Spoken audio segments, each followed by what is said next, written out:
হযরত হালিমাতুস সাদিয়া রাদিয়াল্লাহু তাআলা আনহা বনু সাদ গোত্রের মহিলাদের সাথে তায়েফ থেকে মক্কার দিকে রওনা করলেন। ওই সকল মহিলারা মক্কা থেকে বাচ্চা আনার জন্য তারা রওনা করলেন। ওই বছর ছিল দুর্ভিক্ষের বছর।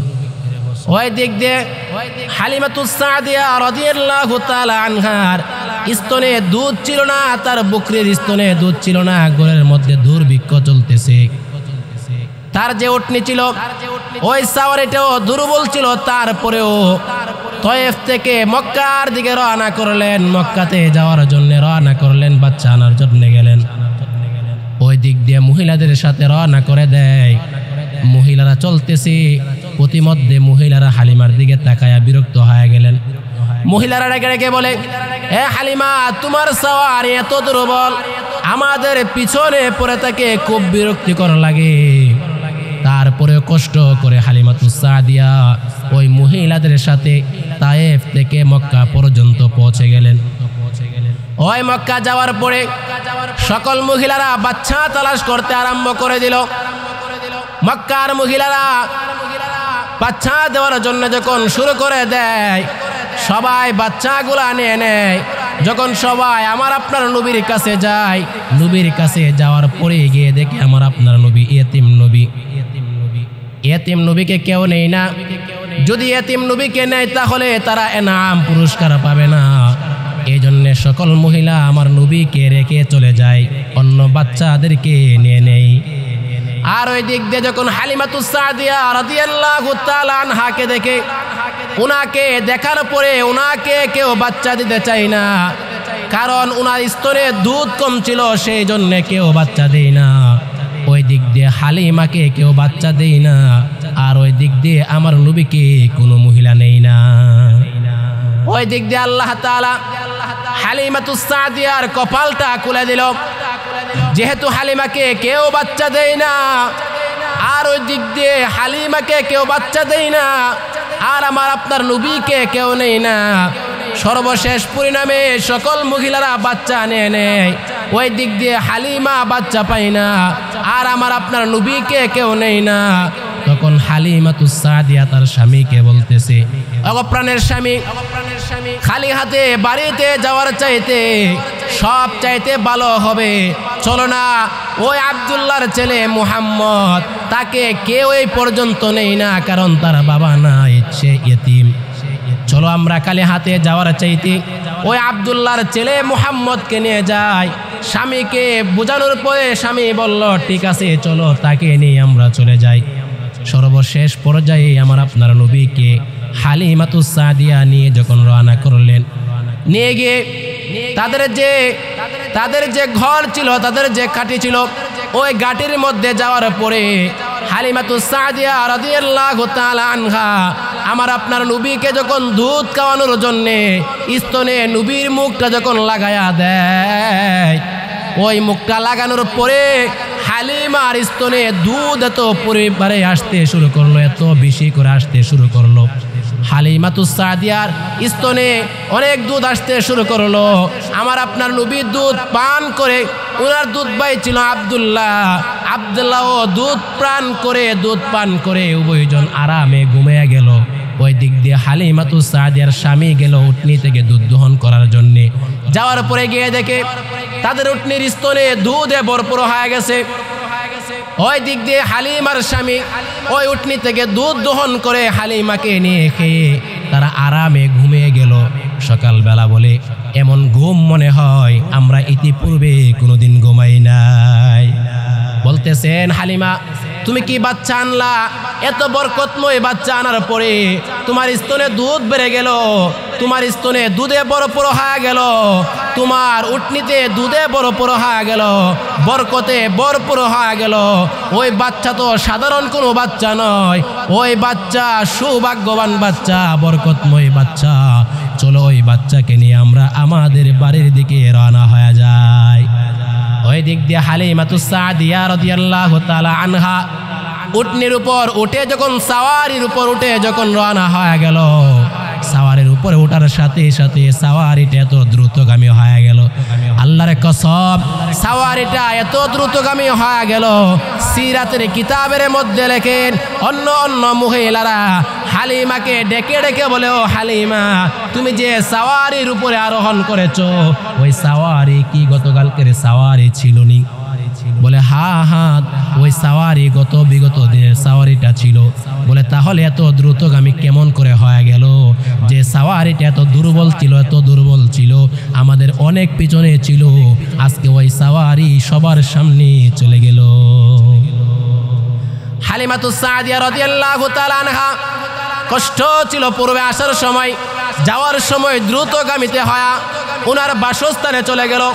বাড়িতে যাওয়ার পরে যে বকরিগুলার স্তনে দুধ সামান্য পরিমাণ ছিল না, ওই বকরিগুলা বাড়িতে যাওয়ার পরে তাকায় দেখে প্রত্যেকটা বকরির স্তনে দুধে ভরপুর হয়ে গেল।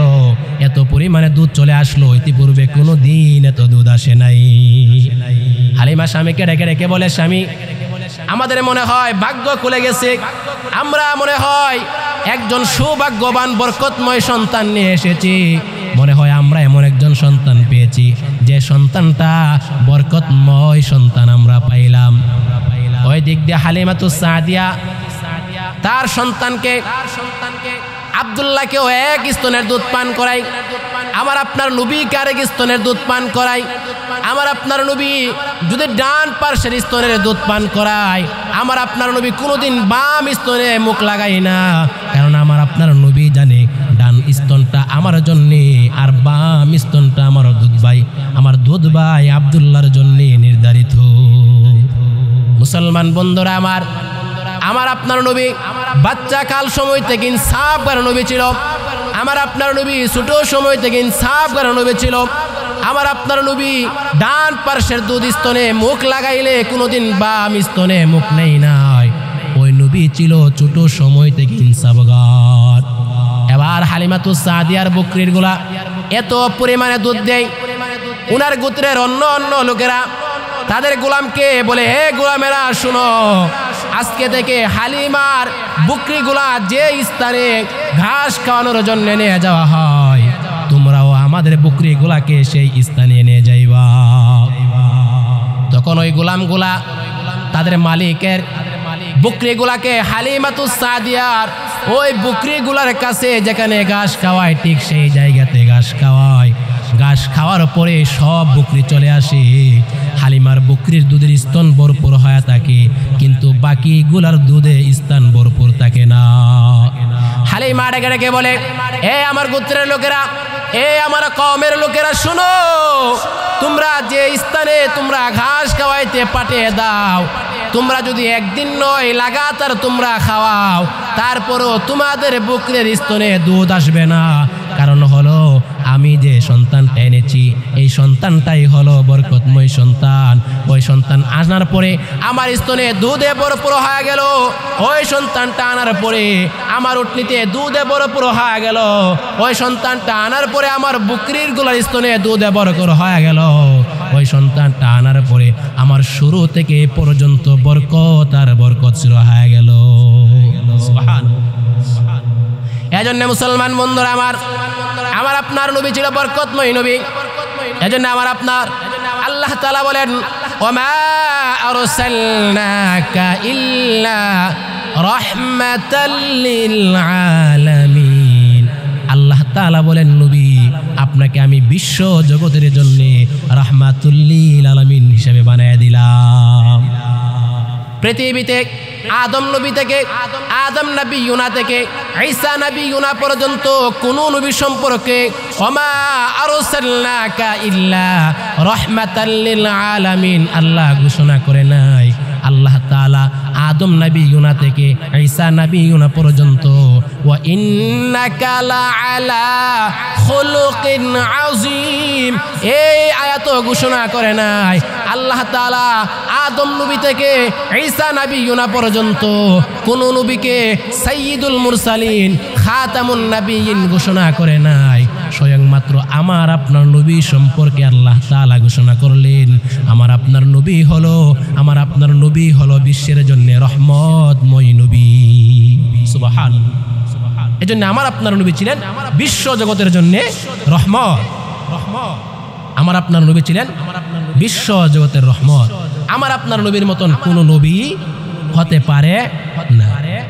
এজন্য মুসলমান বন্ধুরা আমার আপনার নবী কেমন দয়াবান নবী ছিল। হযরতে যায়েদ ইবনে হারেসাকে নিয়ে নবীজি তায়েফের জমিনে রওনা করলেন। তায়েফে যাওয়ার পরে দীর্ঘ 1 মাস পর্যন্ত আমার আপনার নবী কালিমার দাওয়াত দিতেছেন, কালিমার দাওয়াত দেয়, কিন্তু তায়েফের মানুষগুলো একজনও কালিমা পড়ে মুসলমান হয় নাই। আমার আপনার নবী কালিমার দাওয়াত দিতেছেন 1 মাস হয়ে গেল। ওই দিক দিয়া তায়েফের লোকেরা বকার ছেলেদেরকে, খারাপ ছেলেদেরকে আমার আপনার নবীর পিছনে লেলিয়ে দেয়। আমার নবীকে কষ্ট দেওয়ার জন্য তারা বকার ছেলেদেরকে লেলিয়ে দেয়, যেন আমার নবীকে কষ্ট দেয়, আমার নবীকে যেন কষ্ট দেয়, এই ব্যাপারে লেলিয়ে দেওয়া হয়। তায়েফের বকার ছেলেরা আমার আপনার নবীর পিছনে লেগে গেল। পিছনে লাগার পরে আমার আপনার নবীকে তায়েফের খারাপ ছেলেরা পাথর দিয়ে আঘাত করতেছেন। একের পরে একে পাথর দিয়ে নিক্ষেপ করার পরে যায়েদ ইবনে হারেসা রাদিয়াল্লাহু তাআলা আনহু উনি ওনার শরীরের মধ্যে প্রত্যেকটা পাথরের ডিল ওনার শরীরে নেই, যাতে করে রাহমাতুল লিল আলামিনের শরীরে না লাগে। এইভাবে হযরতে যায়েদ ইবনে হারেসার শরীরের মধ্যে রক্তাক্ত হয়ে গেল। ওনার শরীরটা এমন রক্তাক্ত হয়ে গেল, ওনার শরীর থেকে রক্ত পড়তেছে, মাথা জখম হয়ে গেল। স্বয়ং আমার আপনার নবীর শরীরটাও জখম হয়ে গেল। তায়েফের মানুষ আমার আপনার নবীর শরীরে পাথর নিক্ষেপ করতেছে। ওই দিক দিয়ে আপনার আমার নবী বিশ্ব নবী রাহমাতুল লিল আলামিনের শরীর থেকে রক্ত মুবারক পড়ে, পবিত্র রক্তটা শরীর মুবারক থেকে পড়ে জমিনের মধ্যে পড়ে যাবে। হযরতে জিবরাইল আমিন আয়েশা বলেন, ইয়া রাসূলুল্লাহ, ইয়া হাবিবাল্লাহ, আপনি যদি এই মুহূর্তে আমাদেরকে, আপনি যদি বলেন এই মুহূর্তে আদেশ করেন, তায়েফের জমিনটারে উল্টে ফেলবো, একটা মানুষকেও রাখবো না। আমার আপনার নবী কেমন রহমতময় নবী ছিল। আমার আপনার নবী বলেন, না না, তায়েফের মানুষকে মারতে হবে না, ধ্বংস করতে হবে না, কারণ তায়েফের মানুষগুলা বুঝে নাই, তারা না বুঝে, না জেনে, না শুনে আমার উপরে আক্রমণ করেছে। আমি পয়গম্বর রাহমাতুল লিল আলামিন পারবো না, আমার উম্মতদেরকে আমি নিজেই জবান দিয়ে ধ্বংস করার কথা বলতে আমি পারবো না। কেমন রহমতময় নবী ছিলেন। আমার আপনার নবী জিবরাইলকে বললেন, না না, মারতে হবে না। আজকে যেহেতু তায়েফের মানুষগুলা কালিমা পড়ে নাই, বুঝে নাই, না বুঝে এমন করেছে, হতে পারে সামনের সময়ে তায়েফের মানুষগুলা কালিমা পড়ে মুসলমান হয়ে যাবে। সুতরাং তায়েফের মানুষগুলাকে আপনি আঘাত করবেন না, চলে যান। উনি ছিলেন আমার আপনার নবী রাহমাতুল লিল আলামিন। আমার আপনার নবী কালিমার দাওয়াত দিতে গিয়ে শরীরে আঘাত প্রাপ্ত হয়ে গেল, তারপরও বদদুয়া দেয় নাই। যদি আমার আপনার নবী বদদুয়া দিত তারপরে ধ্বংস হয়ে যাইত, কিন্তু আমার আপনার নবী বদদুয়া দেয় নাই। নবীজি বলেন, মাফ করিয়া দাও। এটা ছিল আমার নবীর খুসুসিয়ত, বৈশিষ্ট্য ছিল। একবার নবীজি কেমন রাহমাতুল লিল আলামিন ছিলেন। একবার নবীজি নিজের ঘরে খাবার নাই, 3 দিন পর্যন্ত চুলায় আগুন ধরে না। আমার নবী রওনা করলেন কাজের উদ্দেশ্যে, কাজ করবে। আমার নবী ওনার মেয়ে ফাতেমার ঘরের মধ্যে চলে গেলেন। ফাতেমার ঘরে যাওয়ার পরে ফাতেমাকে বলে, ফাতেমা, তোমার ঘরে খাবারের ব্যবস্থা আসেনি? বলে, বাবা জান, না না, আপনার নাতি হাসাইন হুসাইন রাদিয়াল্লাহু তাআলা আনহুমা উভয়জন না খেয়ে পেটের খিদায় রয়েছে। আল্লাহর নবী বলেন, আমিও 3 দিন পর্যন্ত খাবার খাই নাই, তাহলে আমি কাজের উদ্দেশ্যে বের হয়ে যাই। কাজের জন্য রওনা শুরু করলেন। এক ইহুদির বাড়িতে গেলেন। ইহুদির বাড়িতে যাওয়ার পরে ইহুদিকে ডেকে ডেকে বলতেছেন, যদি আপনি আমাকে কাজ দেন তাহলে আমি আপনার বাড়িতে কাজ করতে চাই। ইহুদি বললেন, কাজ করবা, আমার খেজুর বাগানে পানি দিবা, প্রত্যেক বালতির বিনিময়ে 1টা করে খেজুর দেওয়া হবে, চুক্তি করো। হ্যাঁ, চুক্তি হয়ে গেল। আমার আপনার নবী 1 বালতি পানি তুলবে এবং গাছের মধ্যে দিবে, বিনিময়ে 1টা খেজুর দেওয়া হয়। নবীজি রাজি হয়ে গেলেন। রাজি হয়ে শুরু করলেন বালতি তোলা। 1 বালতি তুলতেছেন। 2 নাম্বার বালতি তোলার পরে আমার আপনার নবী যখন বালতিটাকে তুলবেন, এমন সময় রশিটা ছিঁড়ে বালতিটা কুয়ার ভিতরে চলে যায়। তখন আমার আপনার নবী দেখতেছেন বালতিটা নিচে চলে গেল। ওই দিক দিয়ে ইহুদি ব্যক্তি আসলেন, আয়েশা বলেন পানি দাও না কেন? ইহুদি ব্যক্তি তাকায় দেখলো আমার আপনার নবীজি পানি দেওয়া বন্ধ করে দিয়েছে। যে বালতি দিয়ে পানি দিবে সেই বালতিটা কুয়ার ভিতরে চলে গেল। নবীজি কুয়ার ভিতর থেকে আনে নাই, নবীজি কুয়ার ভিতরে ফেলে দেওয়ার পরে, রশি ছিঁড়ে ফেলে দেওয়ার পরে, পরে যাওয়ার পরে ওই ব্যক্তিটা আমার আপনার নবীর দিকে তাকাইয়া রাগান্বিত হইয়া আমার নবীর গাল মুবারকের মধ্যে তাপ্পর বসাইয়া দেয়। আমার নবীকে তাপ্পর দেওয়ার পরে বলতেছে বালতিটা এই মুহূর্তে উপরে তুলে আনতে হবে। যখন রাহমাতুল্লিল আলামিন বালতিটাকে হাত মুবারক বাড়ায় দিলেন, সাথে সাথে বালতিটা উপরে চলে আসলো। উনি ছিলেন রাহমাতুল্লিল আলামিন। এবার ওই ব্যক্তিকে ইহুদিকে বলতেছেন, ইহুদি ভাই, এই সময়ের ভিতরে আপনি আমার মালিক ছিলেন, আমি আপনার জন্য 2 বালতি আপনার পানি উঠিয়ে আপনার কাছে দিয়েছি, সুতরাং আপনি আমাকে ওই 2 বালতির বিনিময়ে 2টা খেজুর দেন। নবীজিকে 2টা খেজুর দিয়ে দেয়, নবীজি বাড়িতে চলে গেল। ওই দিক দিয়ে ইহুদি ব্যক্তি তার হাতগুলা কাঁপতে শুরু হয়ে গেল, ইহুদি ব্যক্তির হাত কাঁপুনি শুরু হয়ে গেল। এমন অবস্থা হয়ে গেল, চিন্তা করলো হারে এ তাপ্পুর কার গায়ে দিলাম, দেওয়ার পর থেকে আমার হাত কাঁপতে শুরু করে দিল। দৌড়ে রওনা করলো আমার নবীর কাছে। আমার নবীর কাছে যাইয়া বলতেছেন, আপনাকে আমি চিনতে পারি নাই, না চিনে আপনার গায়ে তাপ্পুর বসিয়ে দিলাম, সুতরাং আপনি আমাকে ক্ষমা করে দেন। আপনাকে তাপ্পুর দেওয়ার পর থেকে আমার হাতগুলা কাঁপতে শুরু করছে, আমাকে আপনি মাফ করিয়া দেন। আল্লাহর নবী মাফ করিয়া দিলেন। নবীজি মাফ করার সাথে সাথে ওই লোকটা নবীজিকে বলতেছেন, পয়গম্বর আমি চিনতে পারি নাই, জানতে পারি নাই আপনি রাহমাতুল্লিল আলামিন, আপনি আমাকে মাফ করেছেন, সুতরাং শুধু মাফ করলে চলবে না, আপনি আমাকে কালিমা পড়ে মুসলমান বানায়া দেন। সুবহানাল্লাহ। ওই ব্যক্তিটা কালিমা পড়ে মুসলমান হয়ে গেল। মক্কার এত বড় বড় কাফের, আবু জাহেল বলেন, উতবা বলেন, সাইবা বলেন, ওই ব্যক্তিটা কালিমা বলেন, যত বড় বড় কাট্টা কাফের গুলা বলেন, প্রত্যেকটা কাফের গুলা স্বীকার করত মুহাম্মদ আল আমিন সে বিশ্বাসী, তার মতন বিশ্বাসী এই মক্কার জমিনে নাই। মুহাম্মদ বরকতময়, মুহাম্মদ তার মতন বরকতময় কেউ নাই।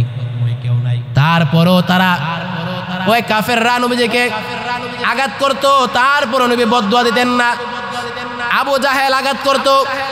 একদিন নবীজি নামাজ পড়তেছেন, নামাজ পড়ার সময় নবীজিকে হত্যা করার জন্যে আবু জাহেল তরবারি নিয়ে রওনা করলেন।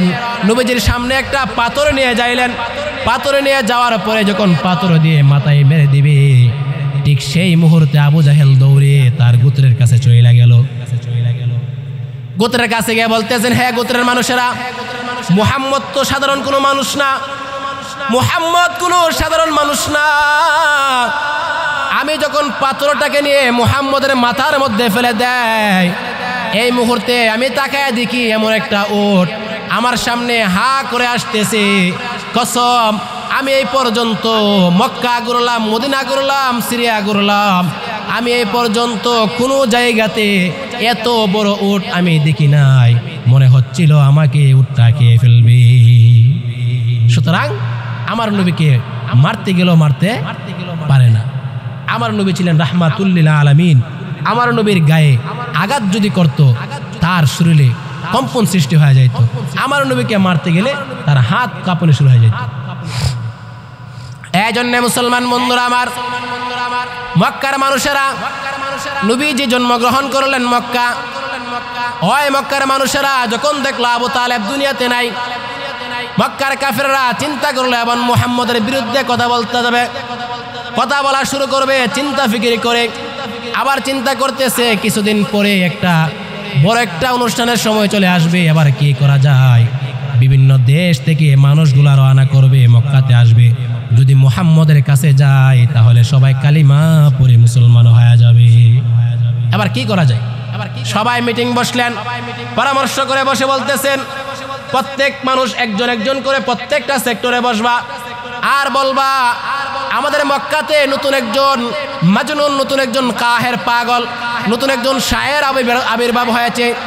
ওই আব্দুল্লাহর ছেলে মুহাম্মদের কাছে কেউ যাবে না, গেলে তোমার জীবনটা ধ্বংস হয়ে যাবে। তারপরে ওই মানুষটা যেন না যায় এমন ভাবে প্রচার শুরু করলো। যখন বাহির দেশ থেকে মানুষগুলো আসবে, প্রতিমধ্যে যখন মানুষগুলাকে বলে, তারপরে মানুষগুলা বলে মক্কাতে একজন নতুন পাগলের আবির্ভাব হয়েছে, ওই পাগলটাকে দেখার দরকার। সবাই চিন্তা করলো দেখতে যাবে, যাইয়া দেখে আমার নবী এমন ভাবে তেলাওয়াত করতেছেন, আমার নবীর তেলাওয়াত শুনে অনেক মানুষগুলা কালিমা পড়ে মুসলমান হয়ে গেছে। অনেক মানুষগুলা কালিমা পড়ে মুসলমান হয়ে গেল, অনেক মানুষগুলা কালিমা পড়ে মুসলমান হয়ে গেল। আল্লাহ বলেন, হে কাফেরের দল, তোমরা আমার নবীর ধর্মকে তোমরা বাদ করতে চাও, শেষ করে দিতে চাও, সুতরাং তোমরা শেষ করতে পারবা না, বরং তোমাদের মাধ্যমে আমি দ্বীনের খেদমত নেওয়া শুরু করব। আল্লাহ তাআলা এই কাফেরের মাধ্যমে দ্বীনের খেদমত নিচ্ছেন। এই কাফেরদের মাধ্যমে আল্লাহ তাআলা দ্বীনের খেদমত নিচ্ছেন, কিন্তু কাফেররা বুঝে না। এজন্য মুসলমান বন্ধুরা আমার নবী, আপনার নবী রাহমাতুল লিল আলামিন এমন নবী ছিলেন, উম্মতের জন্য প্রত্যেকটা জিনিস নবীজি বলে গেছেন। আল্লাহর নবী বলেন, যে ব্যক্তি আমার প্রতি আসক্ত হইয়া আমাকে মোহাব্বত করতে পারবে, সে আমার সাথে জান্নাত পর্যন্ত চলে যাবে। আমরা নবীজের যুগে নাই, অনেক পরে আসলাম, নবীকে পাই নাই, কিন্তু নবীর কথাগুলো আমরা পেয়েছি। আল্লাহর নবী বলেন, মান আহাব্বা সুন্নতি ফাকাদ আহাব্বানি ওয়া মান আহাব্বানি কানা মাই ফিল জান্নাহ। নবীজি বলেন যে আমাকে ভালোবাসলো, আমার সুন্নতকে ভালোবাসলো, সে যেন আমাকে ভালোবাসলো, আর যে আমাকে ভালোবাসলো সে আমার সাথে জান্নাত পর্যন্ত চলে যাবে।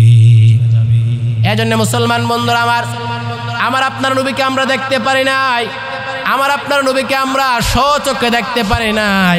তারপর আমার নবীকে ভালোবাসতে হবে, নবীজির কথার উপর আমল করতে হবে।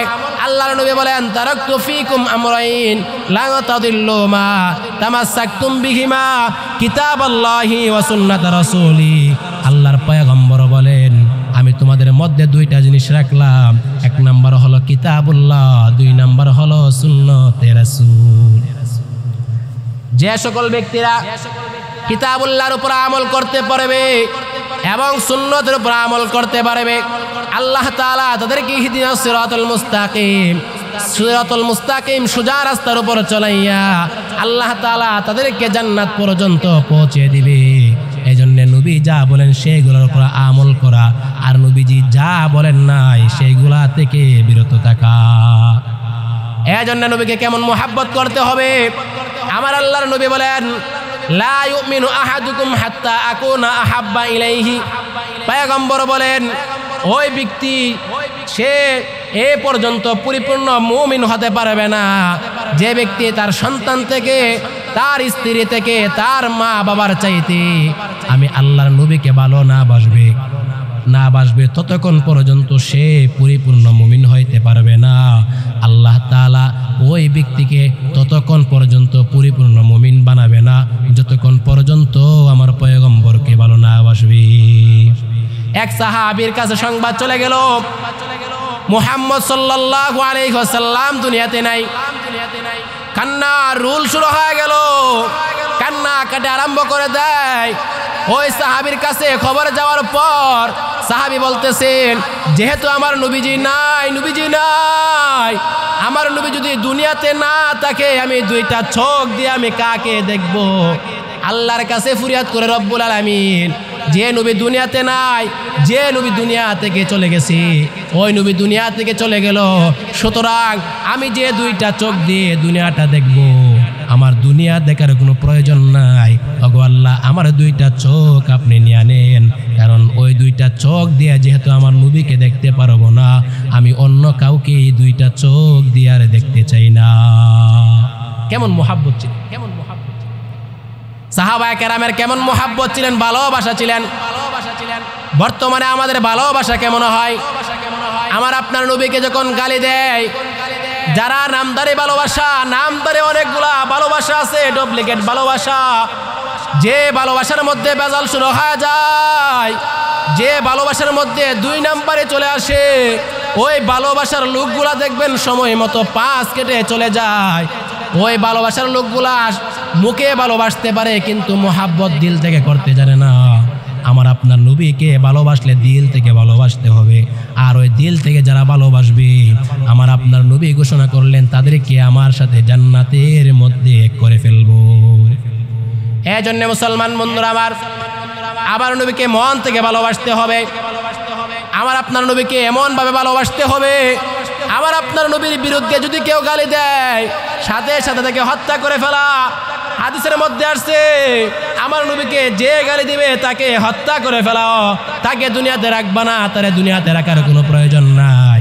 দেখবেন আমাদের দেশে যদি কোনো সময় গালি দেওয়া হয়, আমাদের হক ওলামায়ে কেরাম দেখবেন রাস্তাঘাটে ময়দানে নেমে যায়, যারা গালি দেয় তার বিরুদ্ধে মামলা পর্যন্ত করে। কিন্তু নামদারি সুন্নি যারা আছে তাদের মধ্যে মামলা তো দূরের কথা, মাঠে নামার তো দূরের কথা, তাদের কাছ থেকে কোনো শব্দও পাওয়া যায় না। তারপরে ওই নামদারিগুলা দেখবেন মিছিলের সময় নাই, মিটিংয়ের সময় নাই, ওই ব্যক্তির বিরুদ্ধে মামলাও নাই, তারপরে ওই ব্যক্তি গালি দেওয়ার পরে তার বিরুদ্ধে কোনো কথাও নাই, কিন্তু তারা সিন্নির সময় বন্টনের সময় সবার আগে থাকবে।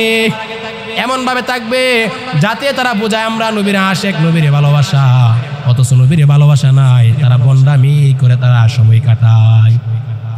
এজন্য মুসলমান বন্ধুরা আমার, এই দুনিয়ায় চলতে গেলে আমার আপনার নবীকে ভালোবাসতে হবে, আমার আপনার নবীকে ভালোবেসে চলতে হবে। কারণ আল্লাহ তাআলা বলেন, এ দুনিয়ার মানুষেরা, কুল ইন কুনতুম তুহিব্বুনাল্লাহ ফাত্তাবিউনি ইউহিব্বুকুমুল্লাহ ওয়া ইয়াগফির লাকুম যুনুবাকুম আল্লাহু গফুরুর রহিম। আল্লাহ তাআলা বলেন, হে নবী আপনি বলেন যারা আমাকে ভালোবাসে তারা যেন আপনাকে ভালোবাসে, আপনাকে ভালোবাসলে আমাকে ভালোবাসা হইল, আমাকে ভালোবাসলে তাদেরকে আমি মাফ করিয়া দিব, তাদের গুনাহগুলো আমি মাফ করিয়া দিব, তাদের গুনাহ থাকবে না, আর তাদেরকে আমি জান্নাত পর্যন্ত পৌঁছে দিব। এই জন্য মুসলমান বন্ধুরা আমার, আল্লাহর নবীকে জান দিয়ে ভালোবাসতে হবে, প্রাণ দিয়ে ভালোবাসতে হবে, প্রয়োজনে নবীর জন্য জীবনটাকে বিলিয়ে দিতে হবে, আল্লাহর নবীর জন্য প্রয়োজনে জীবনটাকে শেষ করে দিতে হবে, আল্লাহর রাস্তায় শহীদ করে দিতে হবে। কারণ আল্লাহ তাআলা বলেন, যদি আল্লাহর রাস্তায় তুমি শহীদ করে দিতে পারো ইসলামের জন্য, নবীর জন্য, তাহলে তুমি মৃত না, তুমি জীবিত। মরণের পরে আল্লাহ তাআলা তোমাকে জান্নাত পর্যন্ত পৌঁছে দিবে। এই জন্য মুসলমান বন্ধুরা আমার, আল্লাহর নবীকে এমনভাবে ভালোবাসবো যাতে করে প্রকৃত ভালোবাসা হয়ে আল্লাহর নবীকে ভালোবেসে দুনিয়া থেকে যাইতে পারি। এই ভালোবাসা যদি আমার আপনার ভিতরে থাকে, আল্লাহ তাআলা এর বিনিময়ে আল্লাহ তাআলা আপনাকে আমাকে বিশ্বনবী সাল্লাল্লাহু আলাইহি ওয়াসাল্লামের সাথে জান্নাত পর্যন্ত পৌঁছে দিবে। মদিনার নাম কত মধুর,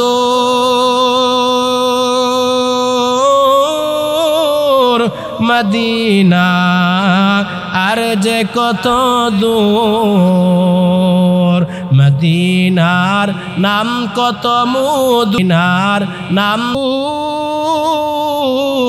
মদিনা আর যে কত দূর, সে মদিনার পথের দলি আমি, সে মদিনার পথের দলি আমি, মাখতে পারলাম না মদিনা, যাইতে পারলাম না মদিনা, দেখতে পারলাম না। মদিনার নাম কত সুন্দর, মদিনা কেড়েছে অন্তর, মদিনার নাম কত সুন্দর, মদিনা কেড়েছে অন্তর। পাখির নেই ডানা তাকিলে যেতাম মদিনা, মদিনা যাইতে পারলাম না মদিনা, দেখতে পারলাম না মদিনা, যাইতে পারলাম না মদিনা, দেখতে পারলাম না।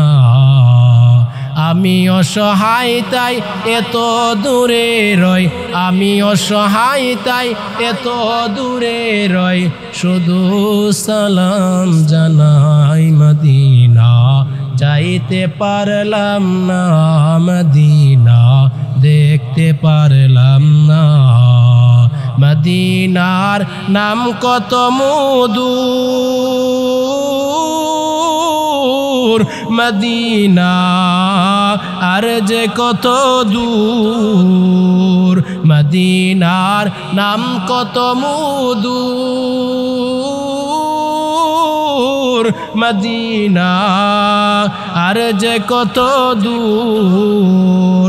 সে মদিনার পথের দুলি আমি, সে মদিনার পথের দুলি আমি মাখতে পারলাম না, মদিনা যাইতে পারলাম না, মদিনা দেখতে পারলাম না, মদিনা